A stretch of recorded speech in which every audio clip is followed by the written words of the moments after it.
Saat Farkı'ndan merhabalar. Her hafta farklı ülkelerden konuklar ağırlayarak küresel gelişmelere, bölgesel gelişmelere dair farklı perspektiflere yer vermeye çalışıyoruz.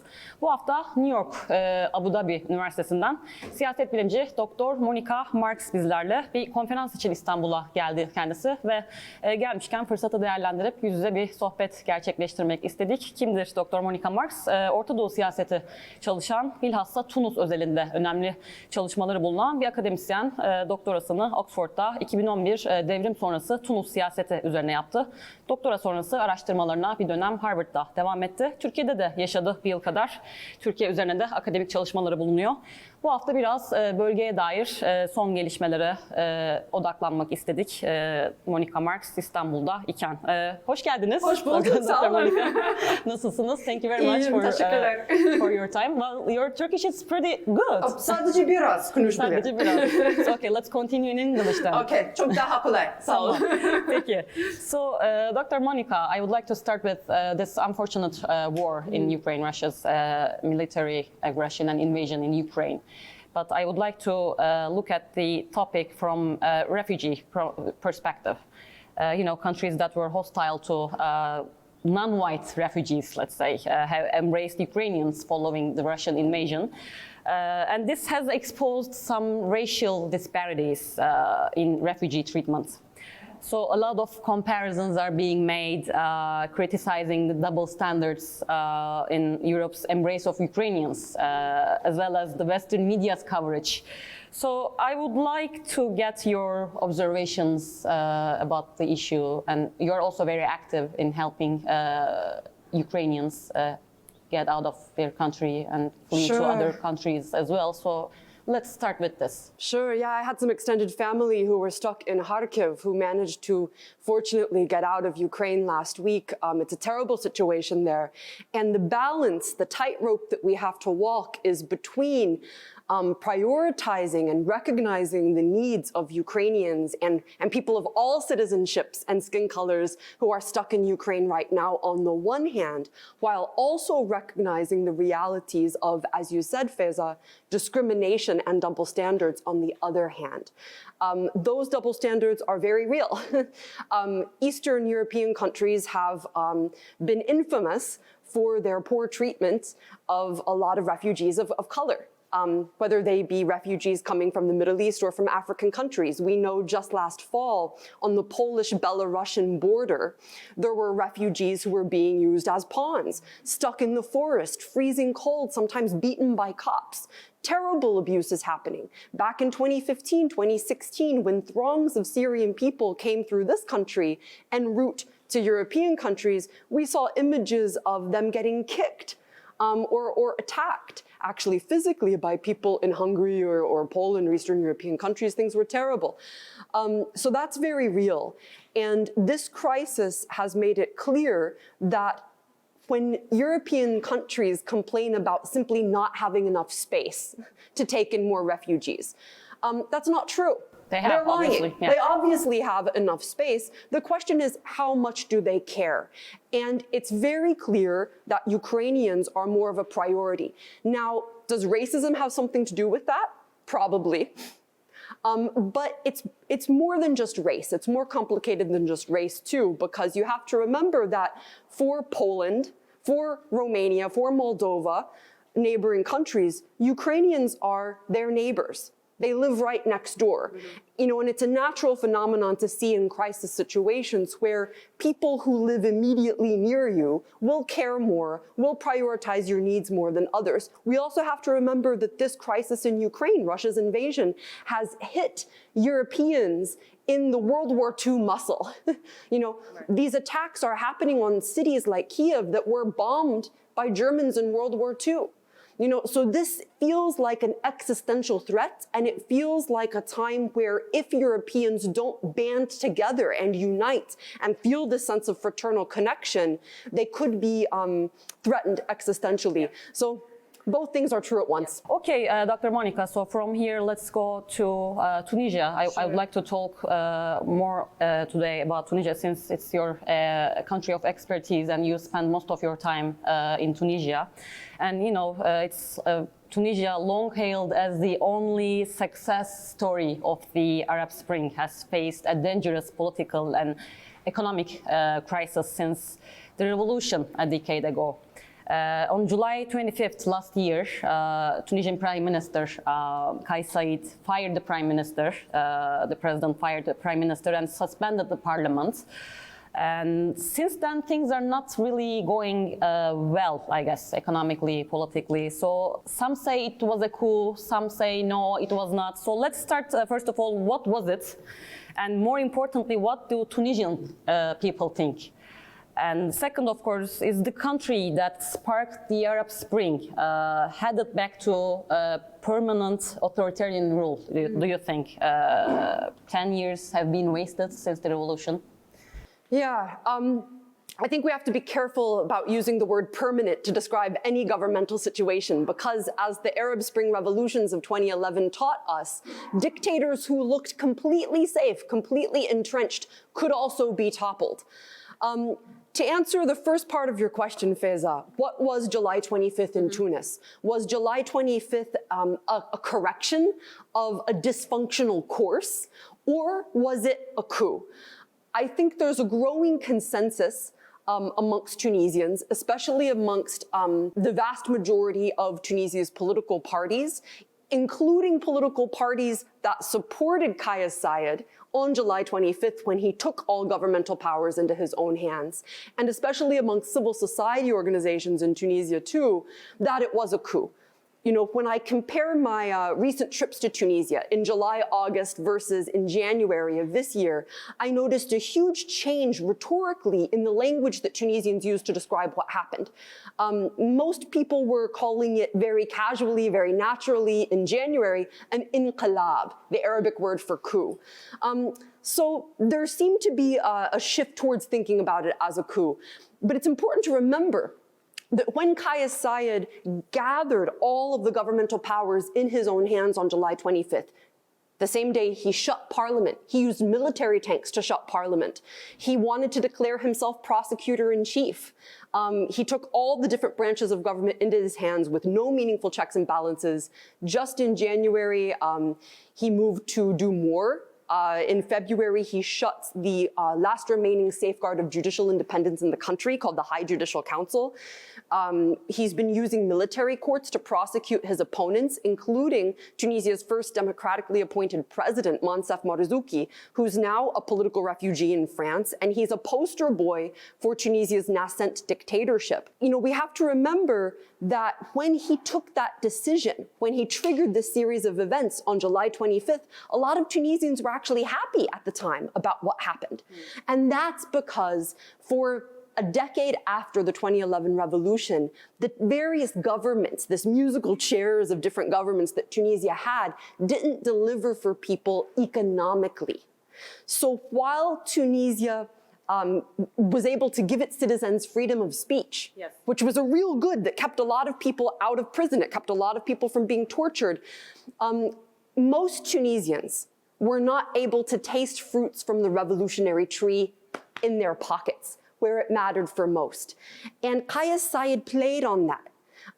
He called all of his opponents, all of Tunisia's political parties, even the ones who supported them, he called them all traitors, viruses, microbes. He used this language of almost fascistic purification to describe his enemies, but he played, you know, like a good populist does, on very real grievances that people had with government's dysfunctionality. So a lot of people felt almost this overwhelming sense of relief on July 25th.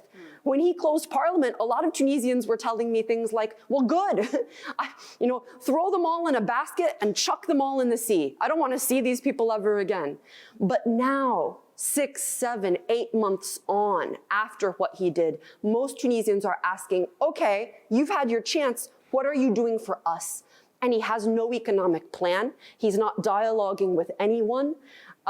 His political vision for Tunisia's future looks more comparable to Gaddafi's Jamahiriya system in Libya than anything else. His vision is too radical to include anyone, and it's not making a difference for Tunisians' pockets.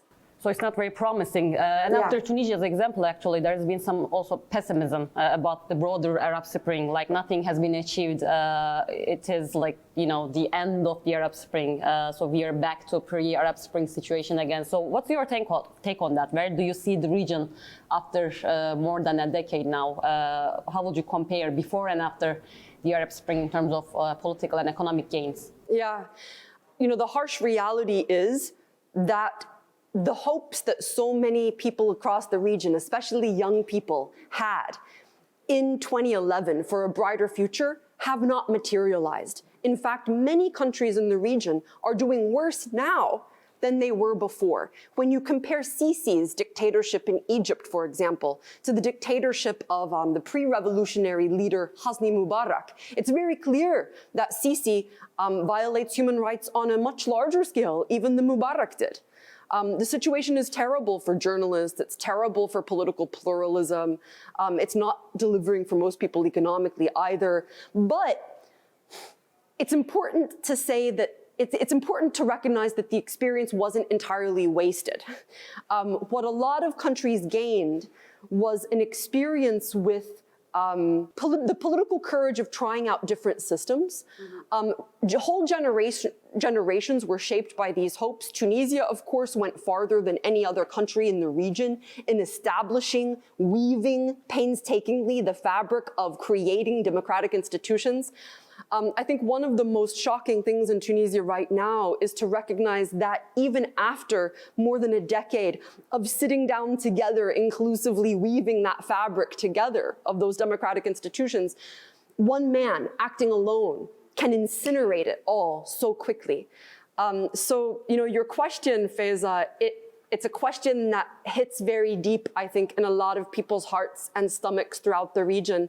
It's an uncomfortable question that people will be grappling with for many years, and it has everything to do with how people in the region remember this experience. Is the lesson they take away that we were silly to hope, we were silly to try? Or is the lesson that they take away, listen, big changes rarely happen all at once in history. Every generation fights, every generation contributes incrementally to the struggle, and the struggle continues, you know. Athawra yastamar, is that the lesson? The revolution continues, or is the lesson we were foolish to try so hard? And only people of the region can answer that. Okay, so we will continue to be hopeful. Yeah. We will remain to be hopeful. Dr. Monica, I also want to ask your opinion on the so-called the collapse of the Muslim Brotherhood project, because there are many analyses suggesting that, you know, the movement has been in chronic decline, and indeed this is one of the biggest driving forces behind the recent regional reconciliation, including Turkish Emirati rapprochement and the other steps. Do you agree that the rhetorical and ideological appeal of the movement is badly tarnished after more than a decade now? Do you call it a collapse? Well, it's certainly on the back foot. The Egyptian Muslim Brotherhood and its cousin-like parties throughout the region. And here I think it's very important to point out, I'm going to put on my professor hat and do the annoying thing where the academic says, we need more nuance in our terms. But we do need more nuance in our terms because a lot of people look at the Muslim Brotherhood, or the Ikhwan in Arabic, as if it's just one large franchise, like McDonald's, you know, and like Ennahda in Tunisia or the PJD in Morocco. Some people even go so far as to lump AK Party here in Turkey with it, as if they're all just the local McDonald's. They're not. They're different movements. But they are linked through history, through feelings of closeness, proximity. And it is true that regionally, maybe not as much in Turkey, although AK Party is very different Yeah, we in will its come to that. history. We will also talk about that. They're on the back foot. They're certainly on the back foot. Now, it's important not to proclaim their death too soon, especially given how many causes for martyrdom they've experienced over the past 10 years. You know, the experience of the Egyptian Muslim Brotherhood in Egypt in 2013 was a very difficult experience a very dramatic experience that could be interpreted as an experience of martyrdom almost in its legacy that could inspire new generations too. So, you know, I think it's too early to proclaim the death, but it's very clear that countries like Turkey and Qatar, for example, in the region, that placed their bargaining, their betting chips on the Muslim Brotherhood and its cousin-like allies in 2011 have been wrong. History has not worked out in their favor. Yeah. You know, UAE, Saudi are much happier with the situation. This is one of the biggest driving factors behind this. You agree with that also? Yeah. Is this a factor behind the Turkey-UAE rapprochement? Yeah, definitely, definitely. Because one of the obstacles to having a Turkey-UAE rapprochement was the fact that these two countries had polar opposite opinions about how the role of the Muslim Brotherhood and its allies in the region. Turkey was supporting it, the UAE and its allies were opposing it. And the fact that, you know, that whole role seems to, at least appears to right now, to have collapsed, makes it a non-issue. So that opens up some space for Turkey and the UAE to talk more. The UAE feels a lot more comfortable with the situation regionally, and Turkey needs all the monetary help it can get because its economy is in a terrible place. Yeah, right. So let's come to Turkey then. You live in Europe. You spent, I think, a year in Turkey. More than that, maybe like 5-6 years altogether. And you come with a lot. So I should be speaking nothing but Turkish to you right now. Okay, so you know, there are some similarities and comparisons between the two countries. I mean, Tunisia and Turkey in terms of secularism, democracy, role of conservative parties. Also, you touched upon conservative actors. And Ghannouchi was quoted saying once, in Turkey and Tunisia, there was the same movement of reconciliation between Islam and modernity. So I want to ask your opinion. How would you compare these two countries, Turkey and Tunisia, in terms of secularism versus Islamism, let's call it? How is the political and social consensus between the two? What are the similarities and major differences? Because you are expert on the two countries. So Tunisia's first president, its first president of an independent Tunisia in 1956 was a man named Habib Bourguiba, who was, you know, a generation or two younger than Ataturk, but he really admired Ataturk. He was a Sorbonne-educated lawyer, you know, like Ataturk, you know, he liked to date, you know, and dance with Western women. And he wanted to model the independent Tunisia along the lines of the Kemalist Turkey. So the two countries are very comparable. Your question is a very incisive one. One thing I find very interesting about both countries is that not only are they polarized between so-called secularists and so-called Islamists, but the secularists and the Islamists often, weirdly, agree on the basic architecture of religion-state relations. What do I mean by that? Even though they think that they're completely and totally different, a lot of the people who understand themselves to be secularists in both countries want the state to control religion. So, for example, in both countries, even under Ataturk and even under Bourguiba, the government was responsible for hiring all the imams. You couldn't become an imam unless you were hired by the government. It was a pyramidal system. Both countries had a lot of top-down, highly centralized control over religious discourse. Both countries were discriminatory in various ways in their histories against people who were not Sunni Muslim, who didn't fit into the majoritarian religious consensus. And these were the secularists.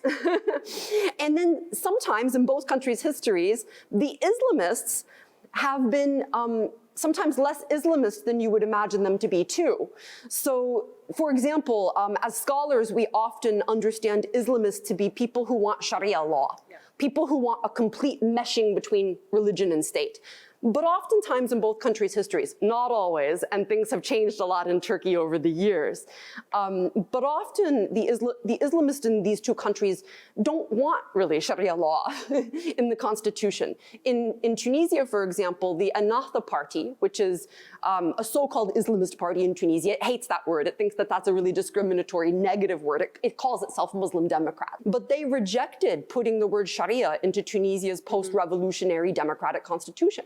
So, and sometimes if you compare the position of Ghannouchi, for example, to the position of somebody like the late President Beji Qaed Sebsi, who called himself a secularist, on an issue like homosexuality, you might see that Ghannouchi had a more liberal position or a less conservative position than his secular counterpart Beji. So it's really important to understand that in both countries, and indeed in many countries around the world, these are really complicated terms that can confuse more than they clarify. Wow, okay, very comprehensive answer. Thank you very much. Well, there are lots of other issues I would like to talk, but unfortunately I think time is up. So your final words in Turkish maybe. Çok teşekkürler ve iyi akşamlar. Sağ ol. Çok teşekkür ederim katıldığınız için. Next time. Evet. Çok memnun in oldum. Turkish. Evet, inşallah. Bir dahaki sefere Türkçe yapıyoruz. Evet, sağ olun. Evet, bu hafta Abu Dhabi'deki New York Üniversitesi'nin Abu Dhabi kampüsünden siyaset bilimci Doktor Monica Marks'ı ağırladık. Bölgeye dair biraz sohbet etmiş olduk. Kendisi bir konferans için İstanbul'a gelmişken bu fırsatı değerlendirmek istedik yüz yüze bir sohbet için. Önümüzdeki hafta yine farklı bir konuyla, farklı bir konukla görüşmek dileğiyle. Saat Farkı'ndan hoşça kalın.